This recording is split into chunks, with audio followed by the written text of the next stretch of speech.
Well, how far have we come now? About 25 miles. Yeah, except for the fact that number 2 is now behind us, you wouldn't know we'd moved at all. Did you ever see such a dull, monotonous landscape? If you got lost out here, you'd never find your way home. Look at the way the ground stretches on and on. Not a change in it. Clear from here to the horizon. Not quite, Lemmy. How do you mean? See there, just on the horizon, to the northwest, a pink tinge. Oh, yeah. Well, what's that, then? One of the bright patches. Either the southernmost tip of the region called Noakis or the southeastern tip of Argeir. Go on. Are they marshy regions like this lot? I doubt it. Probably as dry as the Sahara. The ground here is damp because until a few weeks ago it was ice-covered. That ice has now become moisture. Except at night when it turns to ice again.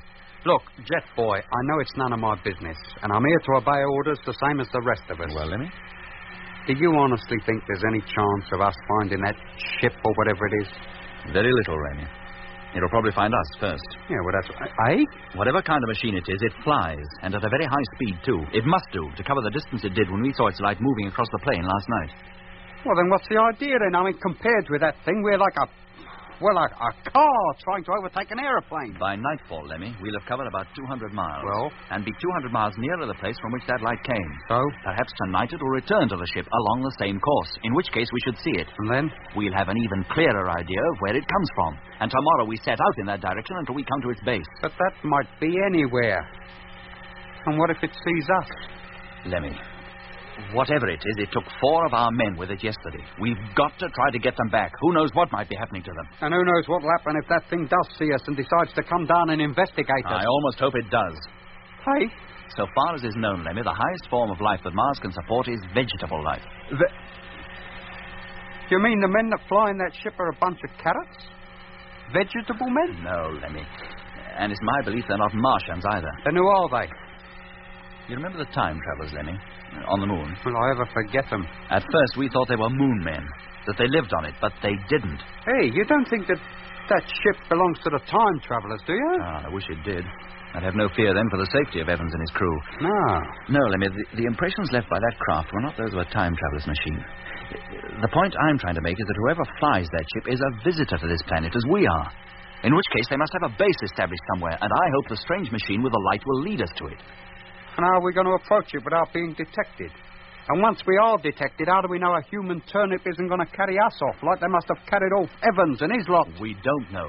But so long as Evans, his navigator, and the 2 freighter men are missing, it's up to us to try to find them. But doesn't that mean walking straight into trouble? We don't know what these flat-footed cabbages can do. It might mean the end of us all. It might be safer to keep out of their way, not let them know we're even here. Oh, it's a little late for that. They already know we're here. That orange light Mitch and I saw the first day we landed. The noise we heard that caused me to black out. The fact that after freighter number 2 had crashed, a flying ship of some kind made its way directly to it. All these things show that somebody or something on this planet is fully aware of our presence here. We're bound to meet them face to face before very long. And so far as I'm concerned, the sooner the better. Then at least we'll know what we're up against. Oh, well, I'll say this for you, Jet Boy, you got guts. But it's tough on us weaker types who have to string along with you. Hello, Landfleet. Rogers calling. Oh, that's Frank. Hello, Frank. Barney here. Hello, Lemmy. This is to report that we've now topped the hill and are about to descend down the other side. Good show, mate. Did you have much trouble getting up? Yes, we did. I had to unhook the caravan and drag it up in 3 parts. We can see number 2 from up here, through the glasses at any rate. Let me talk to him, will you, Lemmy? Yes, mate. There you are. Go ahead. Hello, Frank. Oh, hello, Jet. When you get to number 2, start looking her over straight away. And give me a report on the chances of salvaging her cargo and getting it back to Polar Base. Yes, sir. You can enter her by the cargo hatch. The airlock into the crew's quarters is jammed, so you won't get in that way. Right. We left the ladder extended so you wouldn't have our trouble getting up. We also closed the airlock between the cargo hold and crew's quarters and left the air supply to build up, so you can spend the night in there if you wish. Oh, thank you, sir. Power supply to most of the ship still works, and so does the main transmitter and receiver. So you'll be able to keep in touch with us and the main fleet still in free orbit. Right. Keep in regular radio contact. And Frank... Yes, Jet? Wherever you decide to spend the night, be sure to be inside with all hatches tightly closed at least an hour before sunset. And make no attempt to leave the ship or your trucks between then and sunrise, no matter what happens. Roger. Keep a permanent watch throughout the night. If you have any visitors, call us immediately. You're darn right I will. And hide your lights, Frank. Seal the door leading into the pilot's cabin, if you're in there, and keep watch with the aid of the televiewer. Yes, sir. Now, our position at the moment is longitude 11 degrees, 34 minutes approximately. Latitude minus 53 degrees, 22 minutes. We're heading directly westwards along the latitudinal line. Call again as soon as you reach the ship, Frank, and good luck to you. Thank you, Skipper. And if you ask me, he'll be needing it.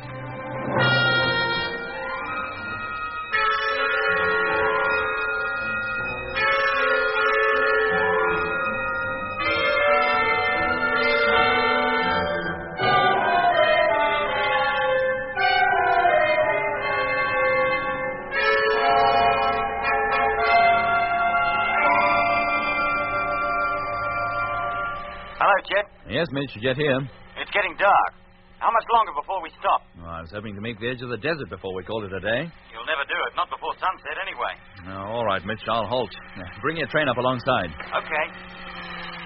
Oh, well, there's that, I suppose, Lemmy. We'll stop here for the night. Oh, don't let it upset you, mate. We've done more than 200 miles. That's not bad going. Oh, I'd have liked to have made the desert before nightfall. The desert. And what have we been travelling across all day then? Amsterdam? Apparently the only difference between this desert and the pink one ahead is that one is damp and the other is dry. To have got at least as far as the edge of it would have made me feel some progress had been made. Towards what? We can't even be sure anymore that that ship even came from that direction. He might have changed course long before he come this far. I doubt it, Lemmy. I feel sure that wherever he came from, it was somewhere either in the desert or the far side of it. And how wide is that desert? Always assuming we can cross it. Oh, 400 to 500 miles. Then it's not likely we'll even cross it tomorrow, is it? Now, why don't you stop worrying, Jet? We can't do more than we're doing already. I'll tell you what, boy, I'll go back into living quarters and make you a nice cup of tea. Oh, thanks, Lemmy. And while you're doing it, I'll call up Frank, see how he's getting on. And that's more like it, mate. Here. How about something to eat and all? Not a bite has passed your lips all day. Oh, lovely, Lemmy. Whatever you say. Hello, Jet. Doc calling. Hello, Doc. Look, if you care to get some sleep, I'll take over the watch. Oh, thanks, Doc, but my 2 hours is hardly up, is it? Oh, there's only a few minutes to go. How about it? Did you see anything? No, not a thing. But it's less than 4 hours since sunset. There's still plenty of the night left for something to happen. That's as still and lonely as a tomb out there.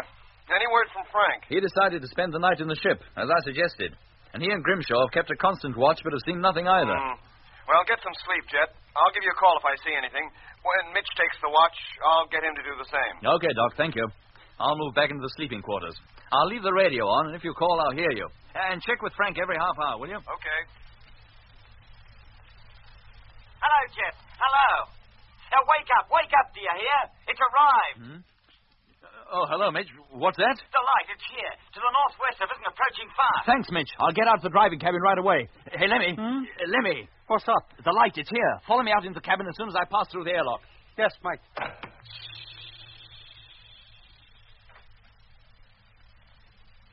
Hello, Mitch. I'm in the driving cabin now. Where's the light? Where is it? To the northwest, coming across the Argier Desert.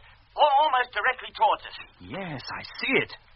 How fast is it approaching? Well, it was only a pinpoint when I called you. Look at the size of it now. It must pass overhead almost any second. It is overhead. I couldn't have seen us. Or if it did, it chose to ignore us. Where is it, Jet? Where is it? Just past over our heads, Lemmy. Climb out of the Astrodome and you'll see it. If it stays on that course, it won't be going anywhere near freighter number 2. But it ain't staying on that course. Hey? Look at it. Sweeping round.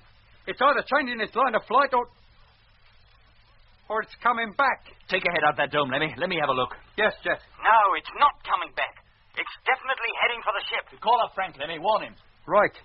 Hello, Frank. Lemmy here. Hello, Lemmy. Roger speaking. Look, we don't want to put the wind up, you chum, but that light we told you about, Well? it's just passed over us, and it looks as if it's heading for number 2 again. Oh, it is. Yes, mate. You keep a lookout for it, and if you hear anybody knocking on the door, you pretend you're out. Oh, don't worry, Lemmy. We're sealed up tighter than sardines in a tin, and there's no way of opening the cargo hatch from outside. We've broken the remote control circuit. Good for you, mate. Did they see you? Oh, we don't see how they could have missed us. They passed right over us, but it didn't even hesitate. How high was it flying? Oh, we couldn't say for sure. About 10,000 feet, maybe. It's completely gone now. It must be traveling at a cracking pace. Apparently, Frank, it's passed out of sight now. In your direction. Okay, if it comes this way, I'll let you know the minute I sight it. Thanks, mate. And don't go doing nothing hasty.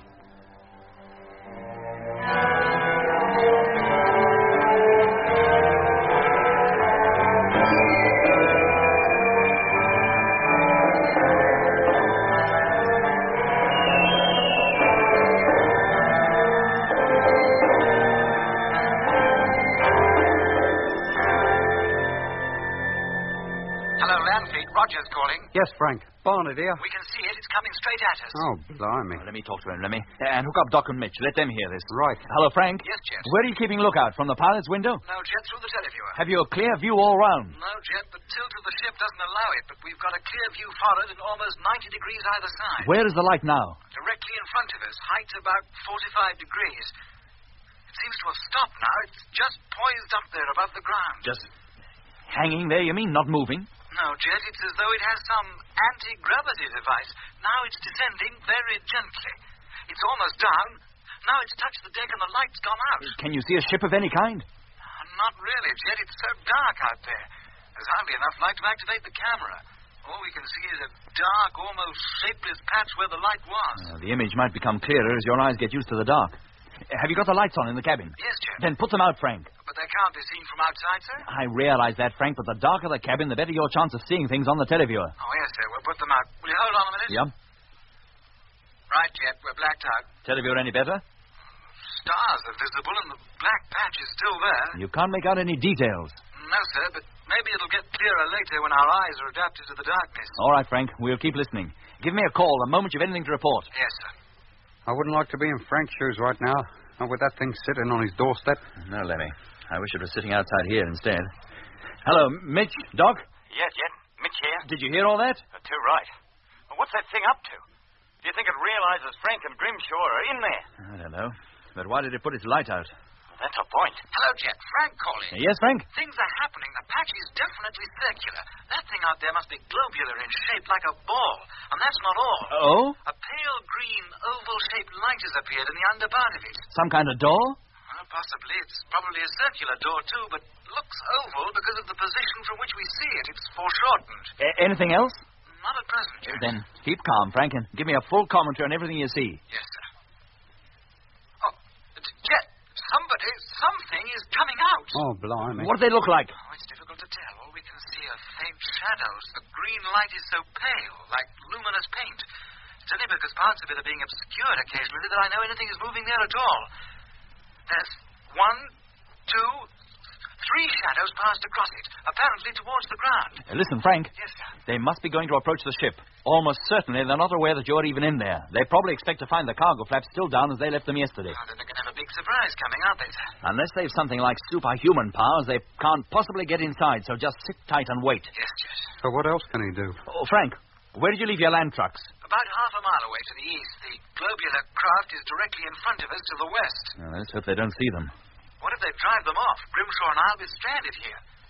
Oh, what's that? What the? What is it, Frank? There's a clicking coming from the control board. Sounds like relays of some kind. Are you working or breaking any of the circuits? No, Jet, neither of us have moved. We're just sitting here watching the screen. There it goes again. Can we put the control board lights on, Skipper, to see what's happening? Yes, Frank, if you must. All right, Bill, switch them on. That's it. They're on now. Well? It's the remote control relays from the cargo flaps.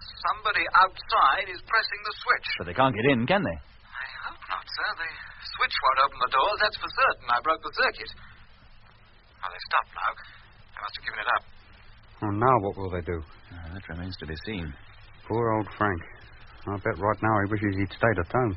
Or at least up in free orbit with the rest of the fleet. He must be scared stiff. If he is, he's not the one to show it. Hello, chaps. Yes, Frank? Look, sir, it's so dark outside, it's impossible for the televiewer to show a bright picture. Well?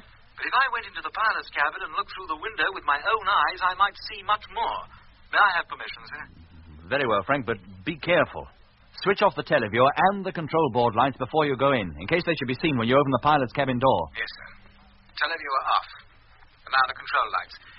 I'll put Bill on the transmitter and get him to hook me up to the pilot's intercom so I can still talk to you. Okay, Frank. And be careful, boy. Don't let them see you. Oh, I'm too much in love with myself not to be, Lemmy. Don't you worry. I'm about to enter the pilot's cabin. Okay, Bill, open her up. Contact! Well, let's hope them Martians or whatever they are don't hear that door opening. Well, if they do, they must have ears like a cat. Maybe cat's ears is just what they have got. I'm in the pilot's cabin now, Skipper. Can you see any better? Yes, a little. The green light is an opening into that sphere. How big is it? Can you tell? Oh, not without exactly knowing how far away she is. At a rough guess, I'd say between 20 and 30 feet in diameter. but I can't make out any details. It's too dark for that. Does the opening allow you to see inside the thing? Hardly, Jet. It's too low, and What is it? it's crew. I can just see them. Vague shapes. They just passed under the port wing and are heading back to the sphere. Frank, what do they look like? How big are they? Well, it's difficult to tell. They're all bunched up together, and their silhouettes seem to mingle. If only there was a little more light. Keep watching them, Frank. When they reach the door, they should show up clearly against it. Yes, I'll keep watching that. And they can't be too far from it now. And for goodness sake, don't let them see you. Hello, Skipper. Grimshaw calling. Yes, Bill? I've shaded the televiewer from the door. It couldn't possibly be seen through it now. Can I switch it on? Maybe with two of us watching that thing, we'll have a better... Yeah, switch it on. If they're heading for their ship, Jet, they haven't reached it yet. It must be a lot further away than I thought. And you still see them? No, Skipper. They've been completely swallowed up by the darkness. Oh, wait a minute. They've reached it now. I can see them. They stand out as clearly as... One's about to climb back in. Oh, Frank, what's happened? It's all right, Skipper. The light. The big one. It came on again. I threw myself to the floor. Did they see you? I don't know. How about you, Bill? Can you see them? No, Skipper. The light's far too bright, shining straight into the camera. It's completely ruined the picture. Oh, blimey, now we'll never know what they look like. But I saw them, Skipper. For a split second, I saw them. What were they like, Frank? What did they look like? Are they vegetable men? No, Lemmy. Then how did they look? Like you and me, Jet. Just normal human beings.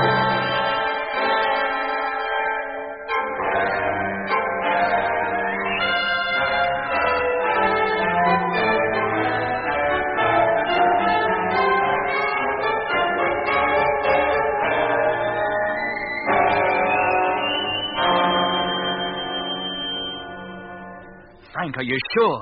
You were straining your eyes to see anything. They could have played your tricks. I'd stake my life on it, Jet. When the big light came on, it showed them up so clearly I couldn't have made a mistake. But Grimshaw didn't see them. How could he? The light shone straight into the camera. The picture was too distorted for him to recognize anything. Did you see the ship take off again? No, Jet. While the light was on, I thought it best to lie low. A couple of minutes later, she was gone. The last I saw of it was a diminishing light in the sky. It passed over us about 10 minutes later, heading northwest across the Argier Desert, the direction from which it came. Frank, Oh, yes, Doc. how were those men dressed? It's difficult to say exactly. I got the impression they wore one-piece suits, tight-fitting like our crew suits. Did they wear helmets? I hardly had time to notice. Oh, they must have, Doc. How else could they breathe? And how did they keep warm out there in that bitter cold? Oh, I can't answer that one, Doc. All right, Frank, we've grilled you long enough. You better take it easy now. Get some sleep. I expect you need it. Well, it seems hardly worth it. Dawn will be breaking soon. I want to get some of the cargo out of this ship and transfer it up to base. No, Frank, get some rest first. You can start back with the first load this afternoon. What, and leave the ship unprotected? Well, you can't stay in there forever, Frank. Nobody can. We haven't the men to spare. Base is in urgent need of some of the supplies in that ship. They've got to have them. But how about the big stuff, Skipper? We need more than 2 men to handle that. We'll leave it there until you get back. Where from? Frank, we must have at least 2 more men down here on the surface. I want you to return to the main fleet in free orbit in number 1. Bring down MacDonald and Hammond.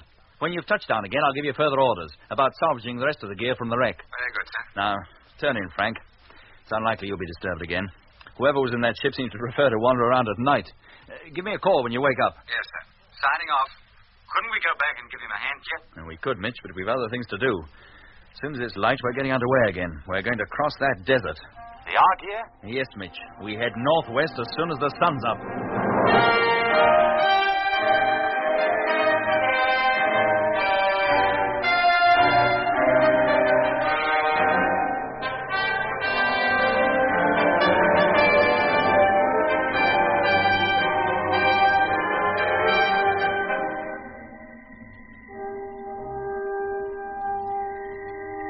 The first rays of the morning sun had hardly lightened the sky when our 2 caravans once more set out on their journey. We traveled steadily in a straight line towards where the light of the strange ship had disappeared over the horizon the night before. 3 hours and 60 miles later, the soft, damp, purple soil of the Mare Australis began to give way to the sandy pink of the Argier Desert. By noon, the Mare had been left behind. Now the 2 trains of vehicles plowed through the soft sand, each trailing a miniature dust storm behind it. For the first time since landing on the planet, the sun's rays, shining through the windows of the driving cabins, were hot enough to allow us to travel through the day without the need of the heaters to keep us warm. The desert scene was unbelievably beautiful. The sand pink and, unlike the flat plain of the Mare Australis, gently undulating. Slowly, as the day wore on, the copper-colored sun made its way across the mauve northern sky. At noon, we rested, refreshed ourselves, and stretched our legs by walking ankle-deep in the sand. By then, we were well into the desert, surrounded on every side by low pink hills, with not the tiniest living plant to relieve the monotonous, if colorful, scene.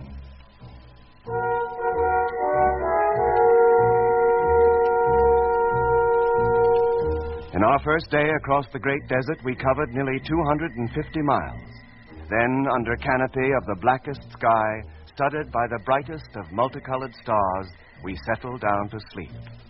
We kept a constant watch, but no sign of the mysterious ship was seen. Hello, Landfleet. Freighter number 1 calling. Hi, Frank. Mitch here. Sorry to disturb you. Well, that's all right, Frank. I wasn't asleep.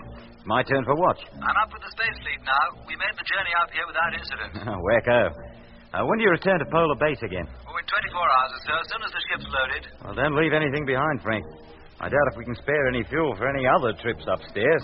Not until we leave here for good, anyway. I could just about make one more trip if we had to, Mitch. But we'll make it only if we have to. And bring her down safely, Frank.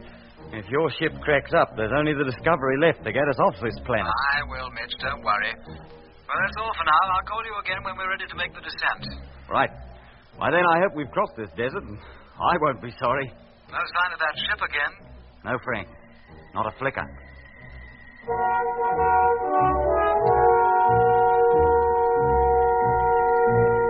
Next morning, we were off again, hoping to make the far side of the desert before nightfall. Jet didn't allow us to let up for a moment. While one man drove the truck, his companion navigated, and in between times scanned the horizon with powerful binoculars in the hope of sighting the strange sphere or some sign that would lead us to its base. But there was none. Nothing but the pink sand stretching endlessly. Then, less than 2 hours before sunset... Hey, Doc. Doc, what's happening? I don't know, Mitch. The motor seems to be giving out. Oh, treat her gently, Doc. You're pushing her too hard. Well, how else do we keep up with Jet and Lemmy? They're already at least a mile or more ahead of us. Oh, we've been traveling too fast for too long. Hasn't Jet got any feeling for the insides of these tractors? Hello, Jet. Yes, Mitch? Oh, can you slow the pace down a bit? Our motor's heating up. Oh? Ours isn't giving any trouble? Oh, well, this is. We ought to stop. Let her cool off. All right, then. We'll halt here for a while. Come up alongside, will you? Right. Hey, Mitch, the output meter, it's dropped to half of what it should be. Are you giving her a full power? Yes. Now, stop her, Doc. Stop her right here. Okay. Hello, Jet. Yes, Mitch? There's something definitely wrong with the motor. We'll have to stop and find out what the trouble is, or we may ruin her completely. Oh. You sure she won't be all right for an hour or so? That's about all we need to cover the full distance. That'll about take us across this desert. No, Jet, she's not moving another inch until I've had a look at her. Oh, very well, Mitch, if you say so. Look, do you mind if Lemmy and I continue? At least as far as the top of the next rise. I want to see what's on the other side. Jet, don't go out of sight. We've got to stick together. I won't be out of your sight. We'll stop at the top. You'll still be able to see us. It's not more than 2 miles away. Well, I guess that far won't hurt, so long as you don't go down the other side. If the stand stretches still further, I'll come back and join you. All right, but you'd better be back here before it gets dark. Oh, I will. Don't you worry. All right, Lemmy. Start her up. Head up the rise and stop when you get to the top. Yes, mate. Motor on. Well, this is about the highest hill we've met on this desert. And it rises pretty sharpish and all. Oh, we're nearly there, Annie. Get ready to stop. All right, hold it. This is far enough. Well, was it worth it? Pink desert and more pink desert. And another rise bang in front of this one. Uh-huh. And did you notice anything about it? No. What? Towards the top, it changes color from pink to brown. Oh, yes. I come to mention it, it does. I'd like to look on the other side. But to do that means dipping down out of sight of Doc and Mitch. We just told them we wouldn't do that. They'd start getting worried. Oh, it wouldn't take a couple of minutes to get over there and back. I could almost walk it in the time. Yeah, that's what I'll do. What, leave the cabin? Oh, why not? I'll go over there, satisfy my curiosity, and then come straight back. But, Jet, it's less than an hour to sunset. Supposing you break your leg or something, what happens then? I promise not to get out of your sight, Lenny. Whatever's on the other side of that ridge, I'll just take a look at it, and that's all. Well, if you must, you must. But why can't you wait until the morning? I don't know, Lemmy. I have a strange feeling that I must see the other side. And if I don't, it'll keep me awake all night wondering about it. I don't like the sound of that. Pass me my helmet, Lemmy. When I've got it on, fill the airlock and let me out. Hello, Lemmy. Can you see me? Of course I can. How could I miss you? Good. And here I go.